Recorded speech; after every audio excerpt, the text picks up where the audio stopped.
অনেক ভালো, ভালো বক্তারা পর্যন্ত বলতেছে যে নবীজি কোনো উম্মতকে রেখে জান্নাতে প্রবেশ করবেন না ভাই। এটা সম্পূর্ণ ভুল তথ্য ভাই। কারণ এই একটি কথা বলার কারণে বাংলাদেশে ইসলামের কতটুকু ক্ষতি হচ্ছে ভাই, এটা ভাই আপনি বলে বুঝাতে পারবো না ভাই। কেন বললাম এই কথাটা? নবীজি এত পাওয়ারফুল নবী, সবাইকে নিয়ে এত জান্নাতে প্রবেশ করবে? না ভাই, নবীজি কাউকে জান্নাতে সরাসরি প্রবেশ করতে পারবে না। কারণ আল্লাহ নবীজির হাতে সেই দায়িত্ব দেয় নাই ভাই। কারণ নবীজি যদি জান্নাতে নিতে পারতো তাহলে সবার আগে আব্দুল্লাহ ইবনে উবাইদরে নবীজি জান্নাতে নিত। কারণ আব্দুল্লাহ ইবনে উবাইদের জন্য নবীজি তর্ক পর্যন্ত করছে ভাই।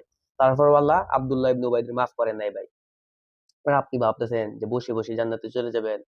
কারণ আপনি তো ভাই ভাবেন যে নবীজি জান্নাতে নিয়ে যাবে, তাহলে আমার নামাজ রোজা করে কি লাভ হবে?